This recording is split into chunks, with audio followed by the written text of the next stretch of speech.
sentar. Irmãos, é Dia dos Pais. E o tema tinha que ter um pai. O tema da mensagem tinha que ter um pai. O pai sobre o qual eu vou conversar e vou compartilhar com os irmãos nesta manhã, é um pai muito famoso da Bíblia. Ele é tão famoso que nós não sabemos o nome dele, mas todos nós reconhecemos esse pai. É o pai do filho pródigo.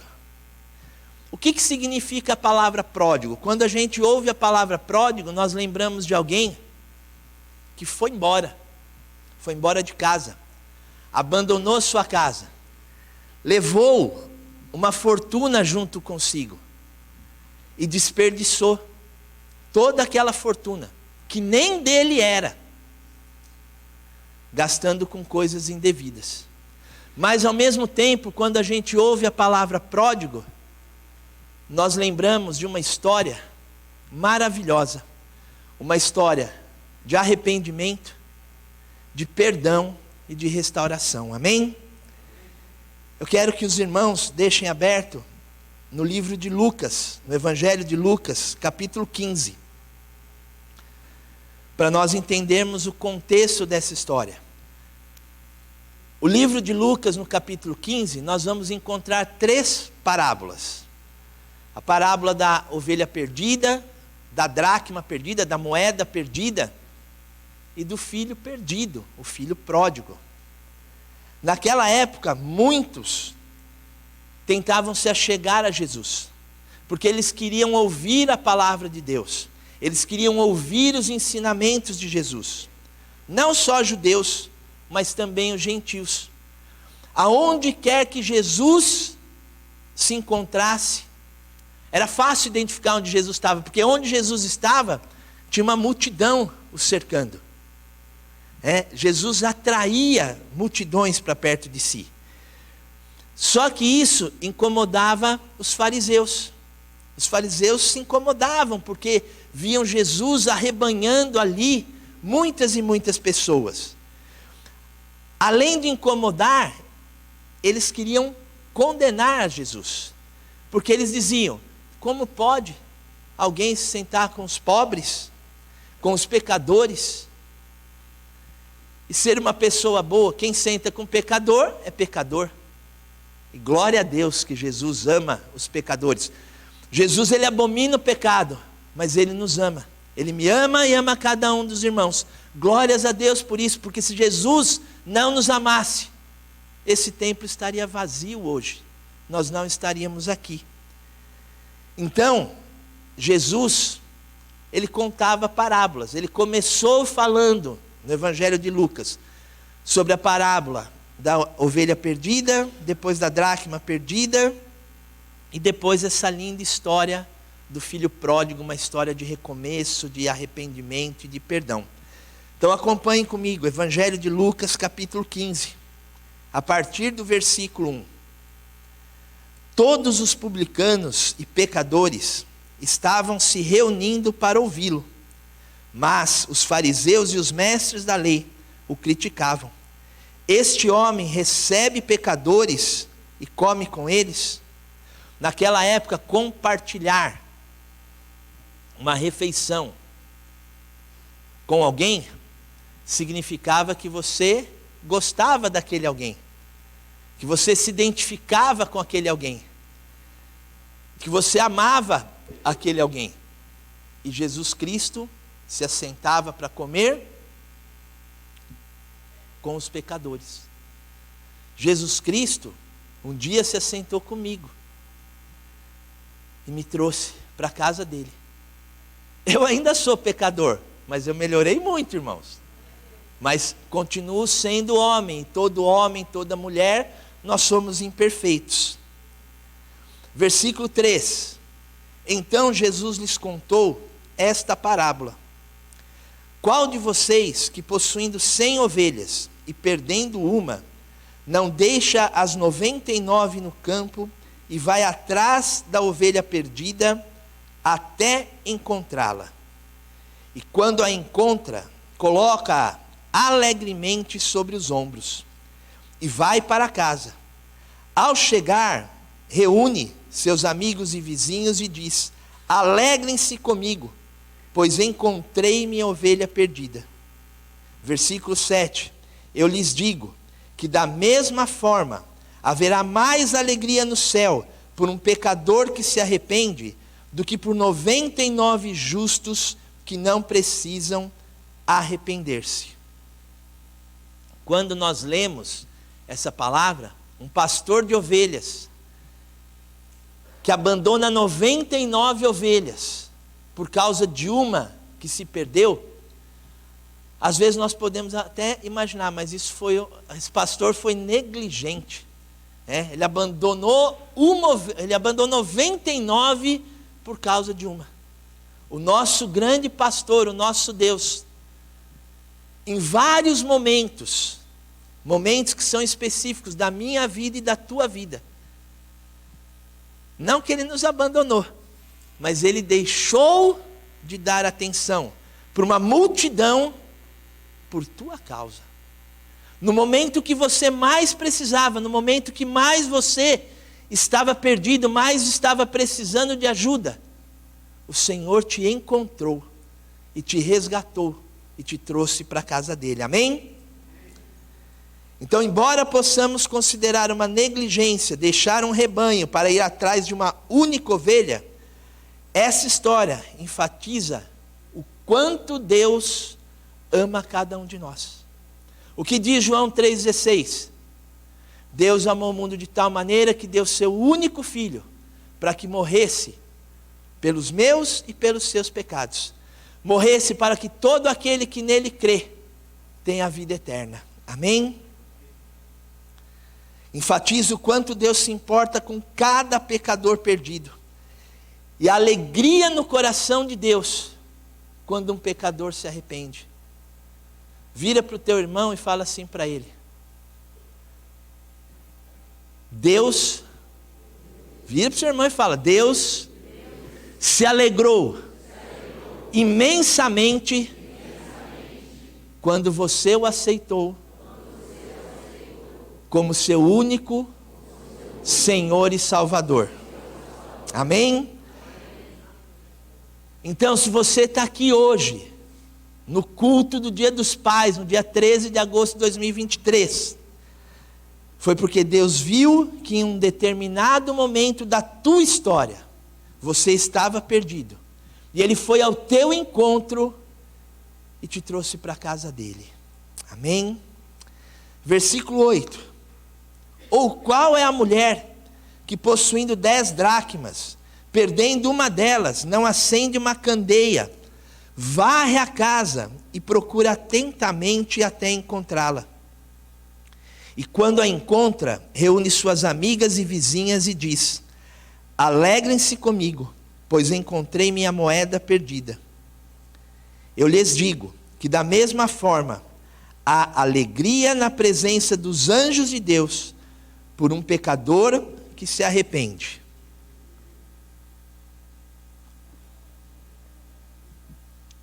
Irmãos, quem já perdeu uma moeda? Quem já perdeu uma moeda, faz um sinal aí. Quando a gente perde uma moeda, quando a gente perde alguma coisa que é preciosa para nós, o que a gente faz? Procura. Hoje, talvez hoje, achar uma moeda perdida dentro da sua casa seja fácil. A iluminação é muito boa. Eu acredito, que no chão das nossas casas, o chão não seja da mesma cor da moeda. Porque a moeda de R$1, por exemplo, ela tem uma parte dourada. Eu acredito que poucas pessoas moram numa casa que tem o piso dourado. As moedas de 50 centavos, elas são prateadas. Também não acredito que a gente more numa casa que tem um chão prateado. Então hoje procurar uma moeda nas nossas casas é fácil. Naquela época não. E outra coisa, a moeda da qual a mulher procurava, ela não era uma moeda de R$1, uma moeda de 50 centavos. Uma dracma, ela representava, era o valor do salário de um dia de um trabalhador normal. Só que achar a moeda perdida não era fácil, porque as casas lá na antiguidade, naquela época, elas não tinham janelas. Outra coisa, não tinha um piso bonito igual da igreja, era de terra, então precisava varrer. Era muito difícil. Então, quando achava o dinheiro que era equivalente a um dia de trabalho, era uma alegria muito grande. E essa alegria é comparada com a alegria na presença dos anjos de Deus, que mostra a alegria de Deus com um pecador que se arrepende. O dia que nós nos arrependemos dos nossos pecados, o dia que nós decidimos mudar a nossa vida e seguir a Jesus Cristo, foram vários dias diferentes, porque nós não nos convertemos no mesmo dia. Então, o céu é uma festa tremenda, hein, irmãos? Porque teve festa o dia que a Naida se converteu, a pastora Tânia, a Val, o Reis. Cadê o Marcão? Cadê o Marcão? Cadê você? Faz o sinal. O Marcão está lá no final. Teve festa no céu o dia que você se converteu. Antônio, você que está lá fora, teve festa no céu. Irmãos, deve ter festa no céu todo dia. Acho que eu não vejo a hora de chegar no céu, porque lá é muito bom, amém? Versículo 11. Jesus continuou. Um homem tinha 2 filhos. O mais novo disse ao seu pai: Pai, quero a minha parte da herança. Assim, ele repartiu sua propriedade entre eles. Irmãos, não é algo comum, tá? Mas existem pais que repartem a sua herança em vida. Hoje se ouve muito falar sobre holding familiar. O que é essa holding familiar? É mais ou menos isso. Pais que não querem que os filhos briguem lá na hora do inventário, eles repartem a herança em vida. Na época que nós estamos retratando, no contexto histórico, o filho primogênito, ele recebia uma parte duplicada da herança do pai. E esse pai, o pai do filho pródigo, ele tinha 2 filhos. Tinha o mais velho, que receberia uma porção dobrada da herança, e o mais novo. Bom, se o filho, ele só tinha 2, o filho mais novo recebeu 1/3. Se ele tivesse 3 filhos, o mais velho receberia 2 partes, e cada um dos 2 receberia 1/4, e assim por diante, amém? Mas, quando nós lemos essa passagem do Evangelho de Lucas, que fala sobre o filho pródigo, geralmente nós falamos pelo filho. Falamos do filho, o filho que desperdiçou a sua herança, gastou o dinheiro do pai com coisas indevidas. Mas nesta manhã, eu quero falar sobre o pai. O pai do filho pródigo, que nem o nome nós sabemos, ele teve atitudes dignas. E essas atitudes são as atitudes que estão dentro do coração de Deus. São características que estão dentro do coração de Deus. Características de amor, de compaixão, de misericórdia, amém? Então nós costumamos usar essa passagem para falar a respeito da atitude errada do filho. Pedir a herança antes do pai morrer e gastar todo o dinheiro em farras. Usamos também para falar sobre alguém que talvez tenha se afastado da presença do Senhor e que precisa voltar. Mas hoje nós vamos falar sobre as atitudes de um pai que recebeu o seu filho, um filho que não merecia, mas ele recebeu o seu filho de volta, com amor. Um pai que perdoou e amou o filho que tinha tomado atitudes erradas. Amém? O filho pródigo, acho que ele merecia ser preso, irmãos. Se fosse hoje, tinha que prender um filho desse. Porque o filho pródigo, ele fez uma coisa absurda. Quando ele pediu para o pai dividir a herança que o pai tinha conquistado com anos de trabalho, quando aquele jovem pediu para o seu pai dividir a herança enquanto ele estava vivo, É como se aquele jovem falasse assim para o pai: pai, você não vai morrer logo não? Eu não aguento mais esperar você morrer para eu ter a minha parte da herança. Merecia ser preso um filho desse, porque era um filho que clamava pela morte do pai, porque ele queria receber a herança adiantada. Amém? Os irmãos estão entendendo?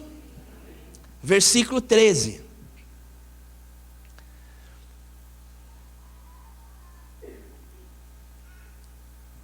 Não muito tempo depois, o filho mais novo reuniu tudo o que tinha e foi para uma região distante. E lá desperdiçou os seus bens, vivendo irresponsavelmente. Depois de ter gasto tudo, houve uma grande fome em toda aquela região, e ele começou a passar necessidade. Por isso, foi empregar-se com um dos cidadãos daquela região, que o mandou para o seu campo, a fim de cuidar de porcos. Quando aquele jovem pegou a sua parte da herança e saiu da casa do pai, irmãos, ele saiu e ele não queria voltar nunca mais. Ele achou que toda aquela riqueza que ele estava levando embora consigo ia ser suficiente para ele viver bem a vida toda. Mas ele não saiu da casa dele debaixo da bênção de Deus. Ele não saiu da casa dele debaixo da bênção do seu pai. Ele saiu da casa do seu pai tendo cometido atitudes erradas. Todas as atitudes, tudo que nós fazemos, nós escolhemos fazer. Nós não fazemos o que as outras pessoas nos mandam fazer. Nós escolhemos: eu vou fazer isso, eu vou fazer aquilo. E todas as atitudes que nós tomamos, elas têm consequências. Se as atitudes que nós tomamos são boas, nós vamos ter consequências boas. Se as atitudes que nós tomamos são ruins, nós vamos ter consequências ruins. E aquele menino, ele saiu de casa e foi gastar todo o dinheiro que o pai dele tinha conquistado com muito trabalho, muito suor, e gastou com festas, com prostitutas. Então ele não podia, depois de cometer atitudes erradas, ser abençoado. Ele ia pagar pelas suas consequências. E quais foram essas consequências? Primeiro, 1/3 da fortuna do pai. Irmãos, durou muito pouco. E durou muito menos do que ele imaginava que ia durar. Porque em pouco tempo, creio eu, aquele dinheiro acabou. É mais ou menos assim: qual é a profissão que paga melhor no mundo? Me ajuda? Não, o médico ganha pouco perto desse que eu estou pensando, Paola. Fala alto, eu escutei aí. Jogador de futebol. Eles nem estudaram e ganham uma fortuna, né? Quantas histórias de jogadores de futebol nós conhecemos? Ganhava milhões. Aí para de jogar porque a carreira é mais curta também. E depois que termina a carreira, está na miséria, né, pastor Moisés? Quantas histórias assim, dura menos do que a gente imagina. Por isso não adianta a gente querer juntar tesouros aqui. Eu tenho que aqui, enquanto eu estiver aqui, enquanto Deus permitir que aqui eu esteja, eu tenho que buscar primeiro o seu reino, e as demais coisas me serão acrescentadas, amém? Então ele perdeu todo o dinheiro.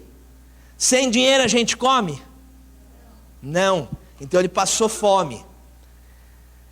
Ele era filho de alguém muito rico, alguém que tinha muitas posses. Irmãos, devia ter servo lá na fazenda que vinha entregar na boquinha dele.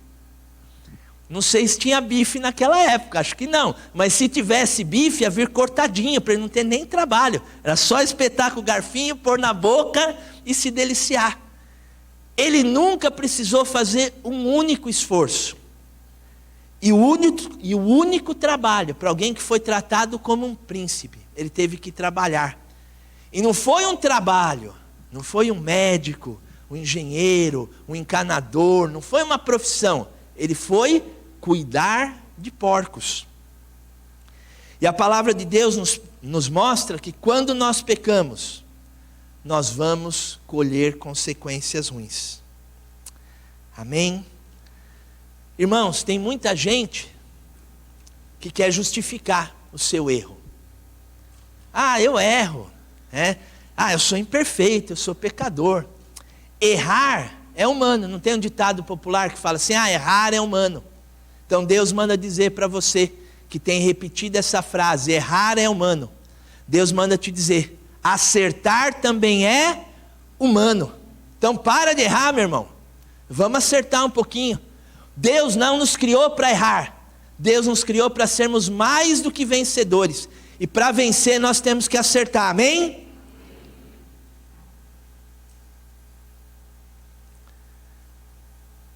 O filho pródigo errou, sofreu as consequências de suas escolhas. Ele pecou contra o pai, fez escolhas ruins na vida dele. Essas escolhas levaram aquele jovem para um lugar que nenhum de nós gostaria de estar, no fundo do poço. Versículo 16. Ele desejava encher o estômago com as vagens de alfarrobeira que os porcos comiam, mas ninguém lhe dava nada. Caindo em si, ele disse: quantos empregados de meu pai têm comida de sobra, e eu aqui morrendo de fome? Eu me porei a caminho e voltarei para o meu pai, e eu lhe direi: Pai, pequei contra o céu e contra ti. Versículo 19. Não sou mais digno de ser chamado teu filho. Trata-me como um empregado teu. Irmãos, um belo dia, depois de ter feito um monte de coisa errada, ele caiu na real. Ele teve um choque de realidade. Muitas vezes o diabo ele usa. Tem um ditado que diz assim: me dizes com quem andas que eu te direi quem és. Muitas vezes o pai e a mãe dizem para os filhos: não anda com fulano, ele não é boa companhia. Aí o filho, principalmente quando é adolescente, acha que sabe tudo. Não, meu pai está errado, minha mãe está errada. E vai andar com aquela companhia que o pai e a mãe falou que não era boa. Vai quebrar a cara, né, meu irmão? Vai quebrar a cara. Aí, mas um dia aquele filho, ele teve um choque de realidade. Foram os amigos, porque quando ele estava lá esbanjando dinheiro, eu acredito que aquele jovem tinha muitos amigos. Não, eu vou dar uma festa, vem comigo, vai ser tal horário, tal dia. E devia encher aquele lugar que ele preparou, mais cheio do que está a nossa igreja hoje no Dia dos Pais. Aonde foram parar os amigos daquele jovem? Quando ele perdeu tudo, ele não tinha amigo. As pessoas que andavam com ele não eram amigos dele, eram amigos do dinheiro que ele tinha.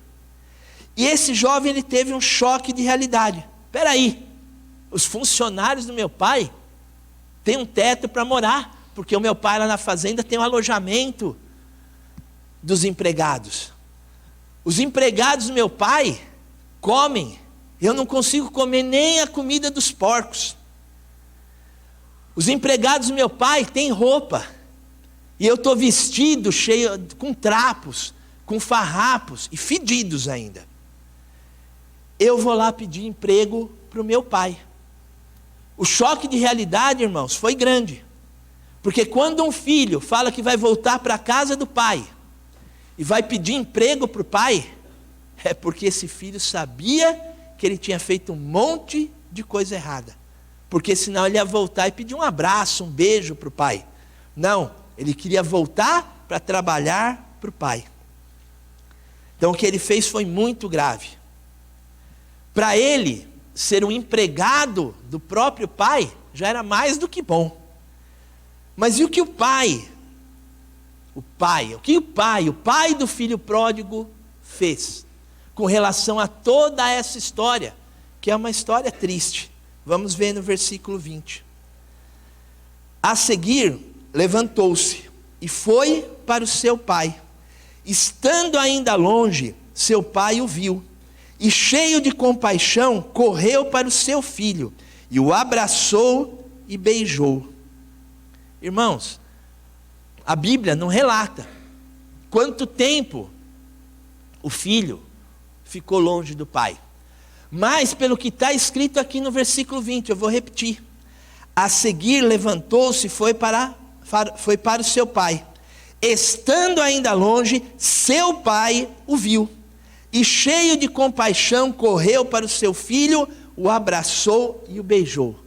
Irmãos, como que o pai do menino viu o menino? Esse pai sofreu pela atitude do filho.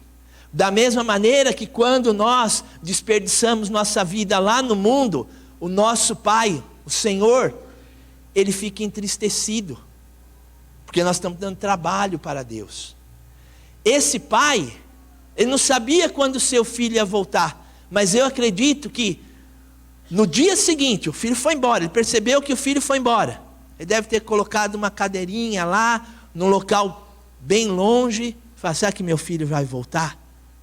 Será que ele vai cansar, quando passar a porteira, porque aquela fazenda devia ser enorme. Será que meu filho vai cansar quando chegar na porteira? Porque ele foi criado como príncipe, não precisava andar, não precisava gastar a sua energia. Ele vai chegar na porteira, ele vai voltar. Eu creio que todos os dias, desde o primeiro dia que aquele jovem foi embora, todos os dias o pai dele ficava olhando à distância, para ver se o filho dele retornaria. Versículo 21. O filho lhe disse, pai, pequei contra o céu e contra ti. Não sou mais digno de ser chamado teu filho. Mas o pai disse aos seus servos, depressa, tragam a melhor roupa e vistam nele. Coloquem um anel em seu dedo e calçados em seus pés. Tragam um novilho gordo e matem-no. Vamos fazer uma festa e comemorar, pois este meu filho estava morto e voltou à vida, estava perdido e foi achado, e começaram a festejar. Irmãos, é nesse momento que a parábola do filho pródigo, ela se une com a da ovelha perdida e com a da dracma perdida. Versículo 25, enquanto isso o filho mais velho estava no campo. Quando se aproximou da casa, ouviu música e a dança. Então chamou um dos servos e perguntou-lhe o que estava acontecendo. Este lhe respondeu, seu irmão voltou, e seu pai matou o novilho gordo, porque recebeu de volta são e salvo. O filho mais velho encheu-se de ira e não quis entrar. Então seu pai saiu. O que o pai fez? O pai saiu e insistiu com ele. Mas ele respondeu ao seu pai, olha, todos esses anos, então aqui há algo para nos alertar. O filho pródigo não ficou fora, um dia, uma semana, um mês, mas ele respondeu ao seu pai, olha, todos esses anos tenho trabalhado como um escravo ao teu serviço e nunca desobedeci às tuas ordens, mas tu nunca me deste nenhum cabrito para eu festejar com meus amigos. Mas quando volta para casa esse seu filho, que esbanjou os teus bens com as prostitutas, matas o novilho gordo para ele? Disse o pai, meu filho, você está sempre comigo, e tudo o que eu tenho é seu. Mas nós tínhamos que comemorar e alegrar-nos, porque este seu irmão estava morto e voltou à vida, estava perdido e foi achado. Amém? Irmãos, nessa passagem a gente vê um filho que despreza o pai. O outro filho que se dedica ao pai durante todo o tempo que ali o seu irmão estava perdido. Só que quando o irmão retorna, para aquele filho que permaneceu, foi uma afronta, foi difícil. E ele não conseguiu ter alegria no coração dele, ele sentiu raiva. Poxa, eu estava sempre aqui, meu pai não cuidou de mim, não me deixou fazer um churrasquinho lá com os meus amigos, não me deu um cabrito para matar e fazer o churrasco, assar com os meus amigos. E o pai respondeu para ele, mas tudo que eu tenho é teu. Aquele filho mais velho, ele não precisava ter pedido permissão para o pai. Ele podia ter pego quantos cabritos, podia pegar um cabrito por mês, acredito eu. E o pai não se incomodaria, porque aquele pai o amava. E amava muito, porque naquele momento ele não sabia se o seu filho caçula estava vivo ou não. Então era o único filho que ele tinha. E ele queria dar o melhor para aquele filho. Irmãos, pais e mães, o que eu vou falar agora é muito sério.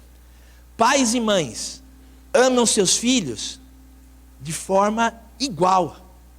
Pai e mãe não têm filho predileto, assim como o nosso Deus não ama mais a mim do que ao Lucas, não ama mais ao Lucas do que a mim. Ele nos ama da mesma forma.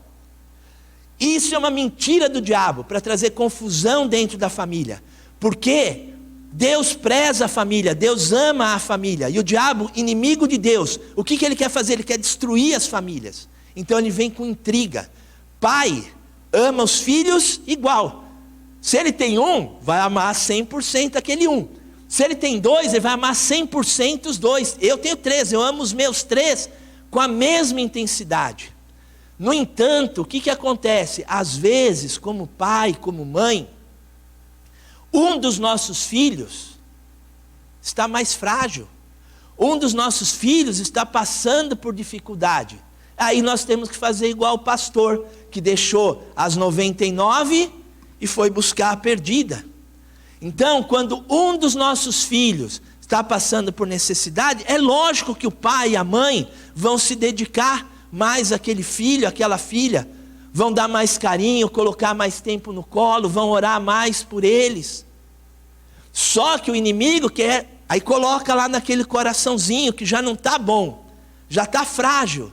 Ah lá, teu pai ama mais a tua irmã, mais o teu irmão. Não, isso é mentira do diabo, em nome de Jesus. Se você tem falado isso, se você tem pensado que teu pai, tua mãe, ama mais o teu irmão, a tua irmã do que você, isso é uma mentira do diabo, porque o diabo ele veio para roubar, matar e destruir os teus sonhos, a tua vida. Amém? Os nossos pais, eles nos amam da mesma maneira. Eu estou terminando agora, irmãos. O versículo 20, ele nos traz algo muito importante. Vou repetir o versículo 20, porque nós temos que encerrar pensando nesses pontos que o versículo 20 nos traz. A seguir levantou-se e foi-se para o seu pai.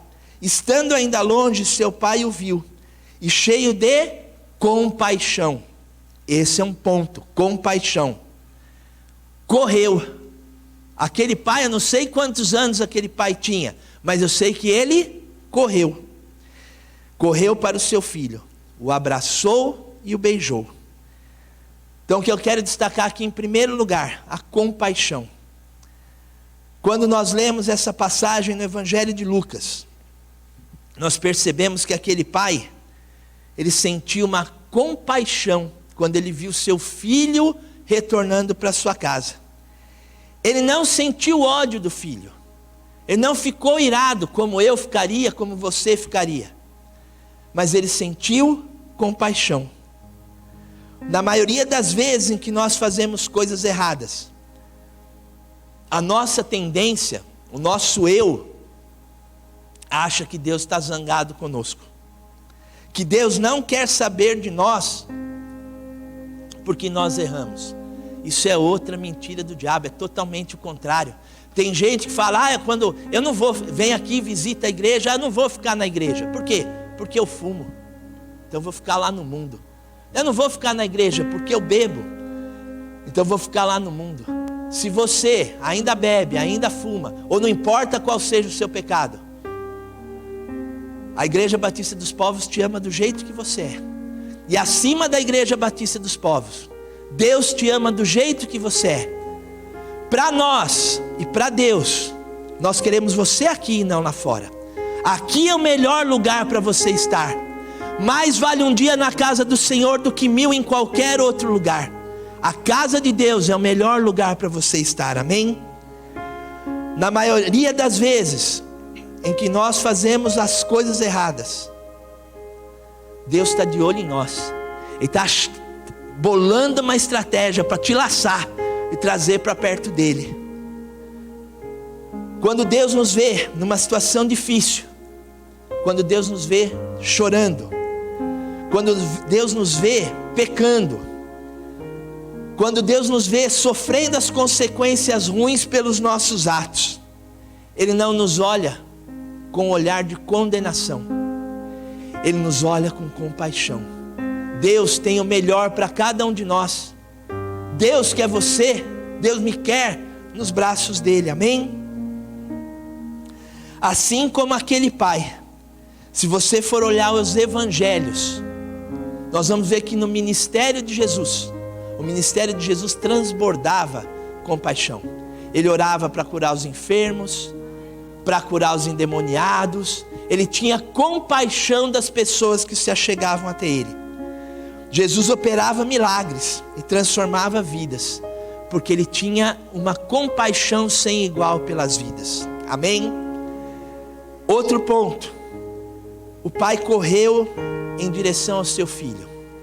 Irmãos, um pai, naquela época, correr em direção ao seu filho, era um sinal de fraqueza.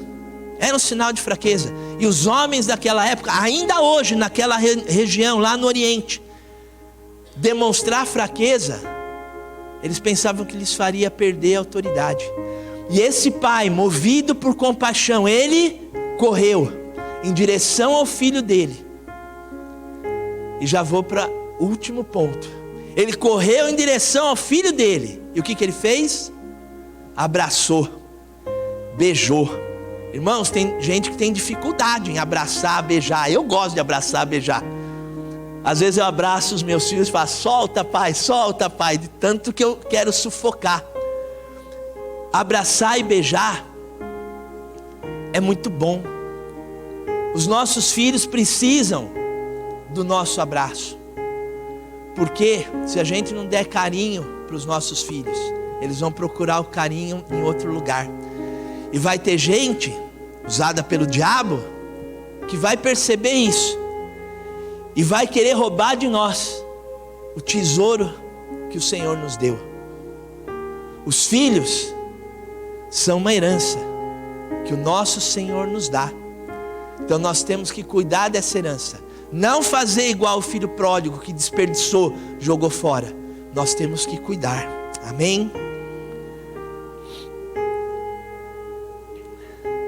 Quando aquele pai abraçou e beijou o seu filho, irmãos, eu acho que era tanto beijo, tanto abraço.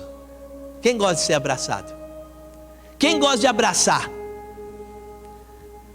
Irmão, só que ele abraçou e beijou um fedidão, porque ele trabalhava com porcos, irmãos. Ele estava fedido, com roupa fedida, com roupa suja.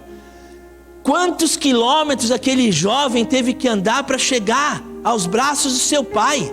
Estava suado, fedendo. E o pai se importou com isso? Não.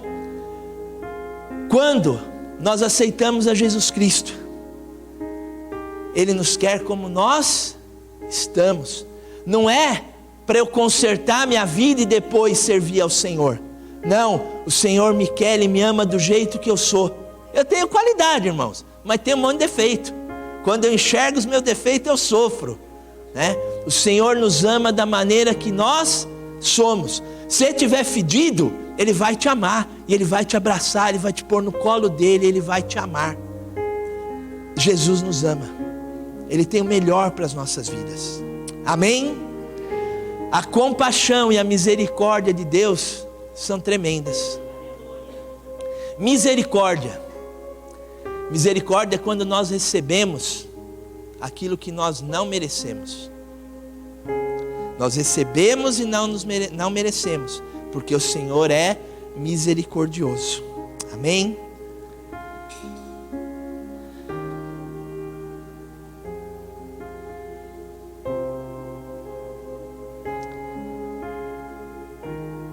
Nosso Deus,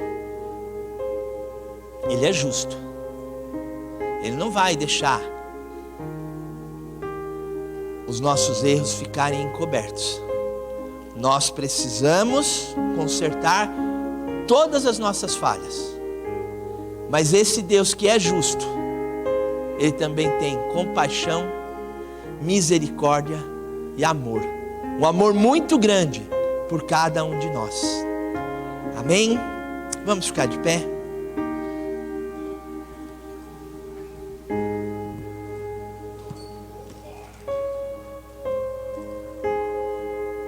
Será que tem alguém aqui que ainda não experimentou da compaixão do nosso Deus? Não experimentou a misericórdia do nosso Deus, o amor do nosso Deus? Tem aqui alguém que ainda não fez uma oração de entrega, assumindo Jesus Cristo como seu único Senhor e Salvador? Tem alguém aqui aí? Se tem alguém aqui, levanta a mão que nós vamos orar por você. Tem alguém aqui que quer receber Jesus Cristo, esse Deus bondoso, esse Deus amoroso e justo, como seu único Senhor e Salvador? Ninguém? Então vamos orar.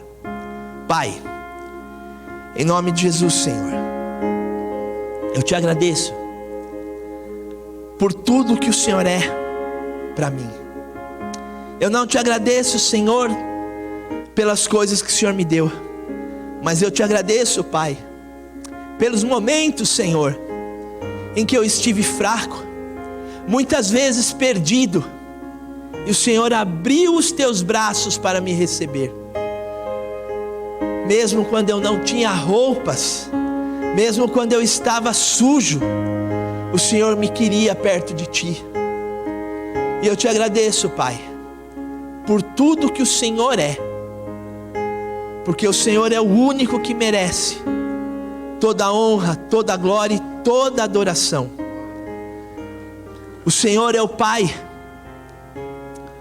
que nós não merecemos, porque nós somos imperfeitos, mas nós temos um Pai que é perfeito, um Pai que cuida de cada um de nós, um Pai que nos resgata do vício, nos resgata do pecado e nos quer perto de ti. Obrigado, Senhor. Obrigado porque o Senhor se importa com cada um de nós. Obrigado, Senhor, porque o Senhor nos observa todos os dias. Obrigado, Espírito Santo de Deus, por falar aos nossos corações. E quando nós ouvimos a tua voz, Senhor, nós nos desviamos do mal. Obrigado, Pai. Em nome de Jesus, Senhor. Amém. Amém.